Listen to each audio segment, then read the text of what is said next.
tuna chung question number 7 akan lo du tanga question kan chiranga kan explain bak to longa cho in kan chok tonga hunari lo jok nan chuan zo du in nia ting ani chun min be thayang ka email number te ka social media ID te ka da veka chuan har chan ani chun min hun be don here.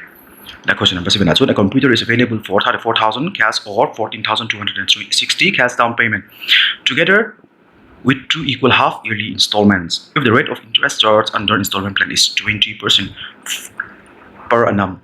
calculate the value of its installments on turani cash down oma chuan half yearly tika chetoro 2 equal half yearly chuan rate 20% in pay chu kan sia ni chuan do chokanga question kan cash price of computer pay question chu cash price of computer equal to rupees 34,000 sinthum sali ti entry chuan cash down home ka pay lo kan ya cash down payment oma chuan so fi to question lo salama down payment chu cheng jang he apek lo kha sing khat sang li le zani sum ru ka pe lo kha chuang chuan apazat kha ala rul tu zat kha balance kan ti balance kan ti me balance pek le tu kha ala rul tu chu cheng sing thum sang li atangin sing khat sang li zani sum ru kha pai mai tu rani chuan ala rul tu zat chu vain sing khat sang kwa zasari somli lo ni tani chuan sing khat sang kwa zasari somli ni chuan ako simin pe pa tala oma chu rate of interest apung zat kha rate of interest tianga rate of interest chu 20% per annum ni 20% per annum chuan a question kan share ka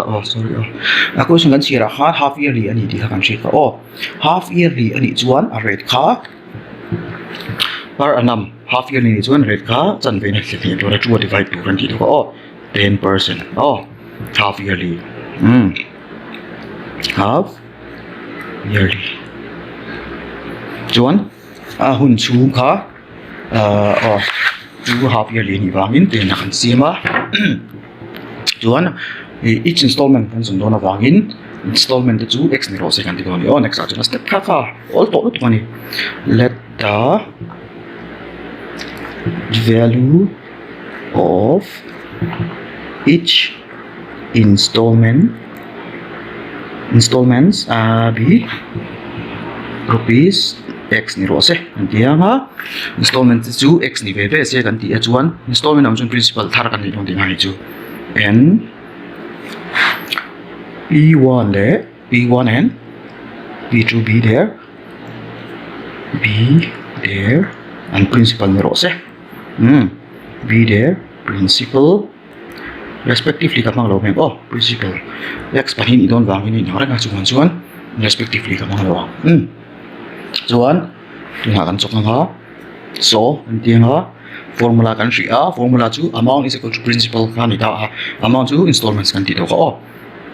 amount chu x salawnia x is equal to principal 1 tan zo kan chok tanga principal 1 plus rate ka chu 10% by 100 ni hoi khat na ni wangin time a 1 kan mang ta ni ka chuan a pani na kha du chun le na ma usam to pakat ka chun pani ka chu zum chu har lo chu kan chu ka chok to lo sot ka dan thar ka thang chu ne chuan ka hian p1 value kan nei lo expo value kan nei lo fa hi equal to to sa wangin nge man tu ka ti ka implies man tu ni leo pon implies man lo chun or ti je tu p1 into 1 plus ai chu chung ni chu ai kan se la ben tu ka ti kai 1 ni chuan plus ani chuan 10 plus 1 chu 11 by 10 11 by 10 tao ni tani chuan power 1 ania kan zet lang to la hi chu chuan chu ta chuak chu x is equal to p1 sorry hey to tong sing la to sorry p1 into 11 by 10 chu hian changdon tan heta ka chok menga P1 is equal to cái tiếng là hey x bola in cái đó na 11 by 10 to 10 by 11 oh 10 by 11 x bola nam ta ka wangin a reciprocal chi tu P1 in 10 by 11 x at chuan P2 chu voi ni na ni wangin and tiếng là P2 is equal to 10 by 11 holding square ani mai oh I cho pum du chuan 100 by 121 ani mai oh ha chu 121 x cái thì trep à x cái square về đâu đó chuan next là chuan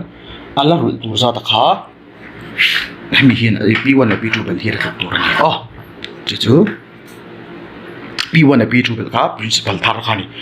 oh ama principal cash price kha ani lo chan chu cash down ani to wang kan ti ka oh now dinga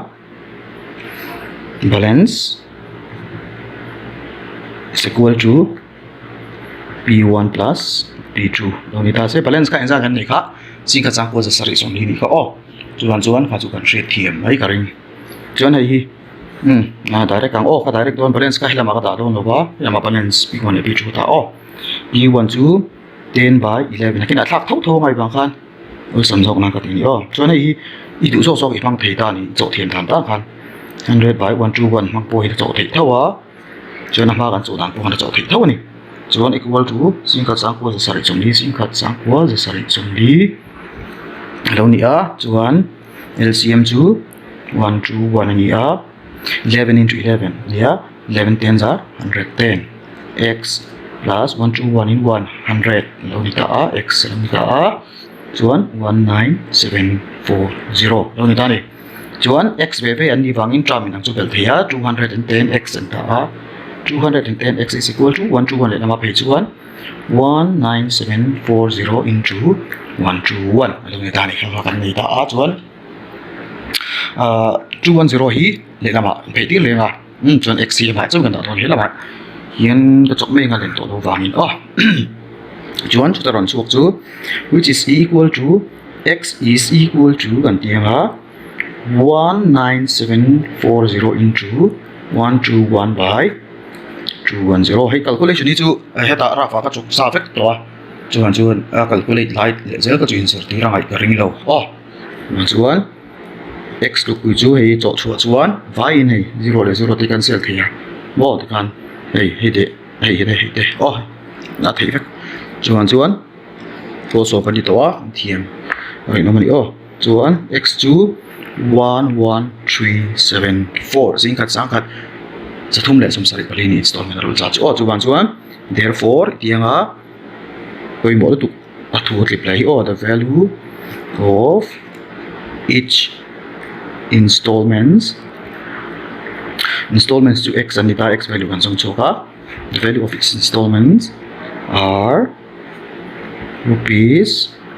11,374 only kha question number 7 so answer di oh olutuk ola hey question number 8 kan lenga question number 8 chu a DVD player was purchased by Aiden with a cash down payment he cash down beloka 2750 beloka and he agreed to pay 3 equal half yearly wait money betunga half yearly 3 equal half yearly ni chuan voithum thachan biang zela pek chun voithum 3 ni 3 years anga kan turani a chuan chu installment cha sangka chatum somthum pakhat ka voithum beka mangdon ni chuan a interest chu 20% thawani a compounded half yearly ti le to chuan 10% akan chan tiranga ya chuan then find the cash price of the DVD man chu zong ro atitani hi original manani karinga answer kan chu kha hei heta a cash down payment kan belle turani goina auto nan chokle ole question number 8 solution kan question kan share to question han kan son tu kha cash price of the DVD player kan zan nge ti ya chuan let the cash price of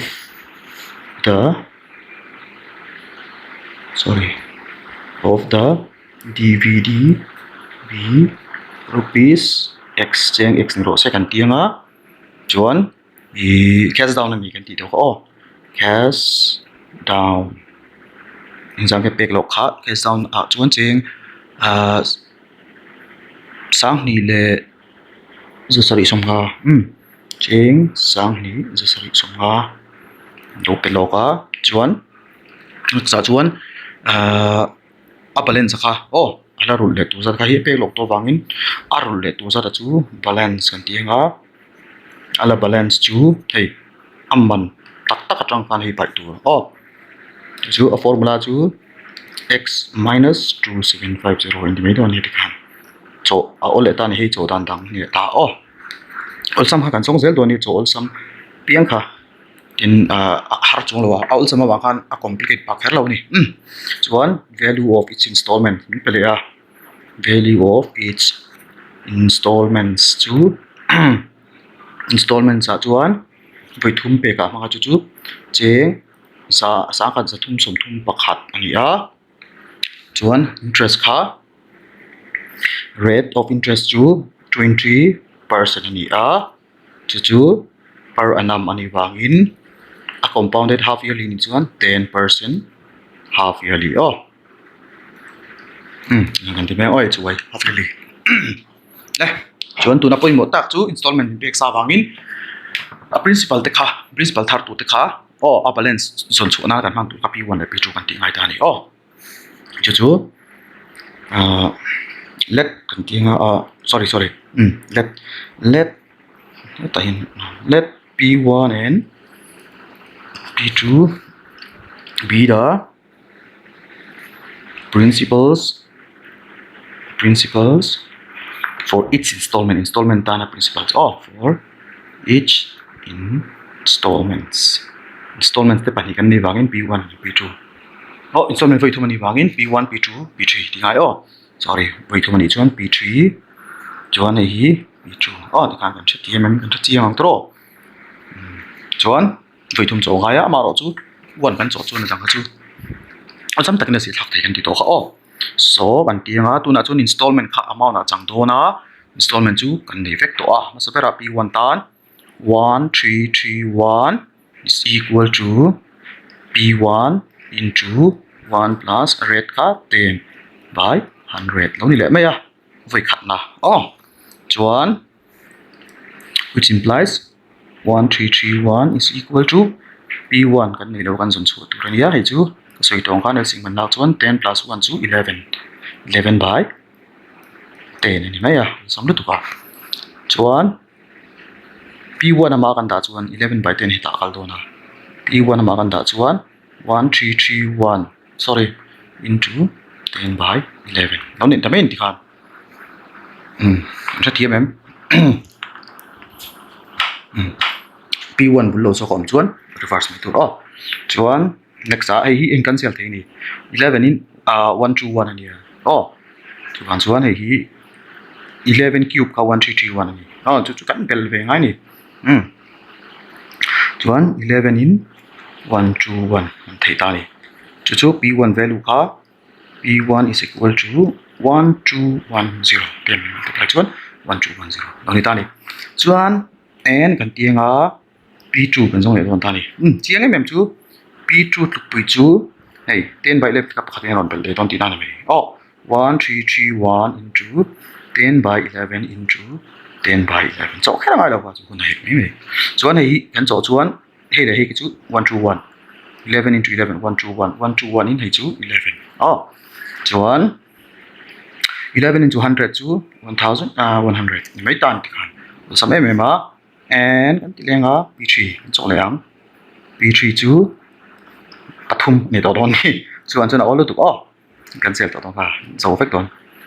1000 ni mai 1331 into 10 by 11 into 10 by 11 into 10 by 11 11 mun thum chu 1331 cancel ve ka 10 mun thum chu 1000 chuan p3 chu 1000 nei ka sam le tu chuan tuna a balance kha pathum bel khai ta ni balance kha now antinga tuna chuan balance is equal to intile me nga balance is equal to p1 plus p2 plus p3 level ko kha balance arun sa to khan ta ni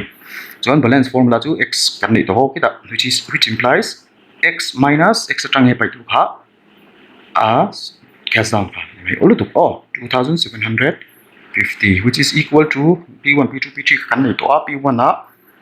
1,210 plus 11,000, sorry 1100 plus 100, 1,000. Làm ta này. Chuan x mà châu cái đó chuan thì hi lên mà phải biểu về đó na. Chúng ta sẽ cái nó biểu vách cái ngã này. Biểu lọc bộ cái thầy à, lọc bộ cái thầy à. Chứ chú sang thum giật thum sổ mà đi. Sang thum giật thum lệ sổ. Trang in sang đi giật sari sổ ngã cái bên ngã. Chuan x value chú. Anh ra chú x value chú. Sang này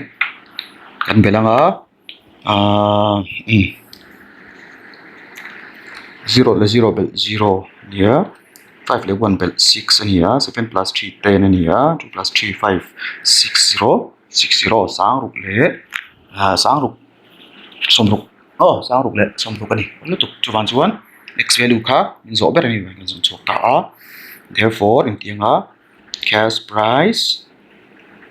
of the DVD chứ cần mang hai tổ đâu ạ. Rupees 60.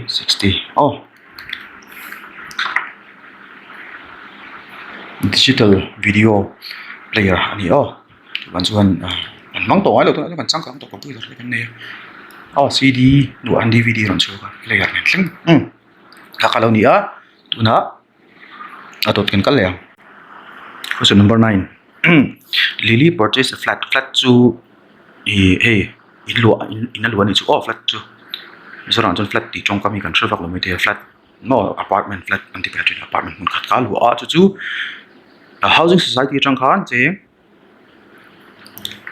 noi ni 200,000 rupees in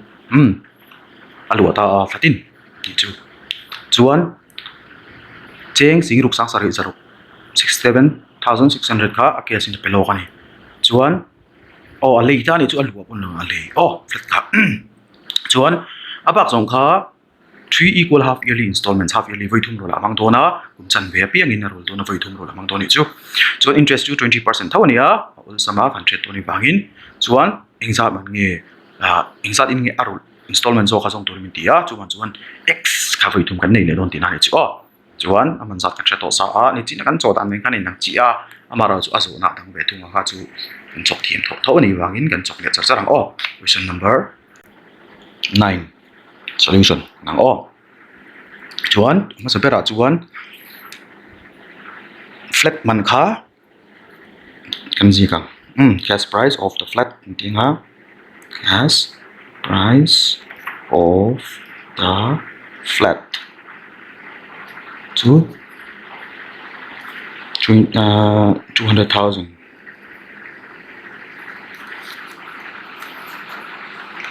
nội nhị chuan next nội nhị mình ni cash down pe pek lok sa ni cash down question in na pek lok che hi man zel tu cash down payment chuan cheng si group sang sari zarok alo pe lok ta ni chuan hei ape kim lo balance ka kan zona ngai kan ti ka chuan balance kha balance ti ha ape kim lo wangin irun sa tu kha tiếng kan thri dangan ti chuan amana tangin apek lo cash down lo pek lok ka pai mai tu rin ta chuan kan pai chuan noi khat sinthum sang ni le zali ala ru la ngai ni chu ma se kan ti soi tongin interest over wangin hei rul turin kum thum chu voi thum rula mang dona installment kai nang che pek dona wangin bel khom chuan hei a hen to ran to don ka chan chu installment chuan arul tu tak zat item hi lu thin interest over wangin pek la vek lo wangin chuan tuna rate 20% ni rate hi sang ro kop 20% chu rate is equal to 20% li voi thum pek ani wangin 10% half yearly anama chu tani 20% chu chuan le na installment jong tur min ti wangin let the value of each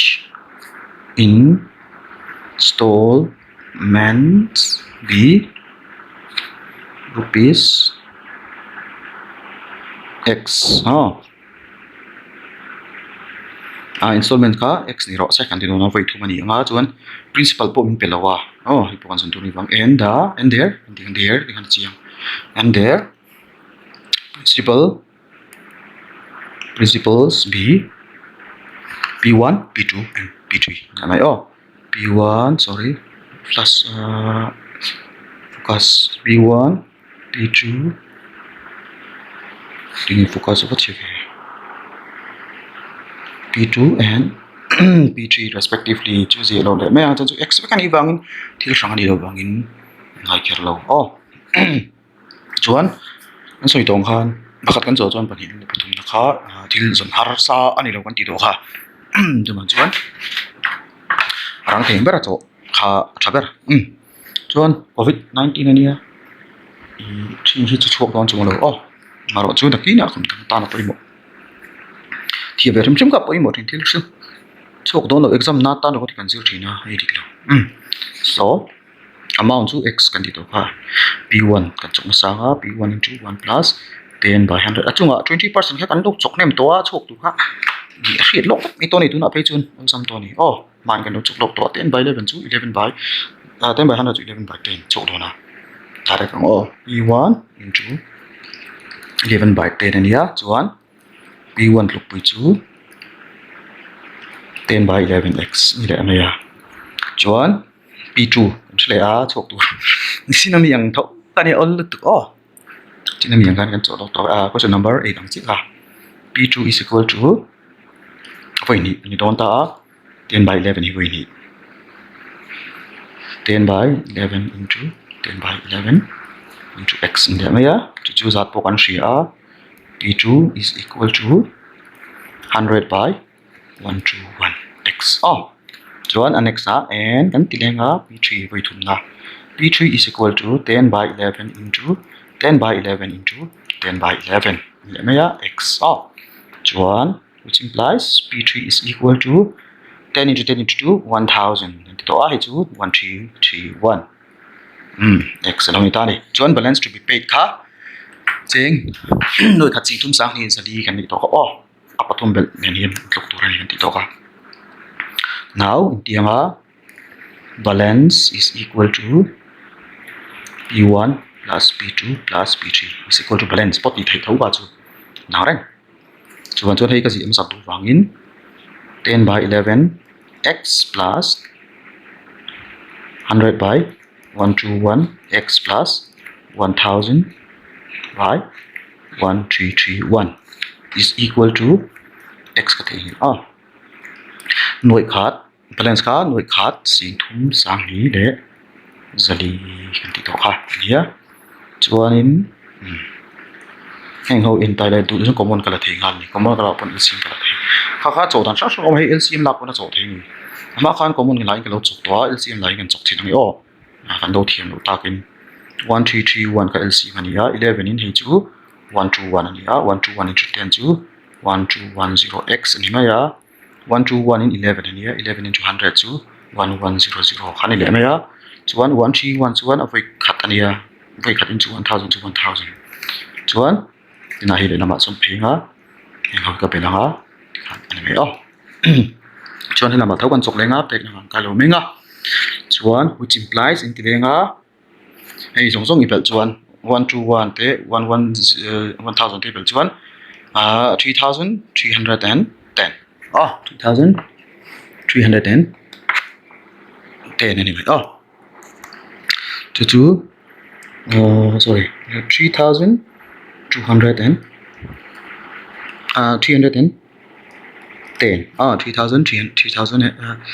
3310 tianga x nianga le lama khan 1331 kan phei ti ranga tu bula nge kan ti chuan noi khat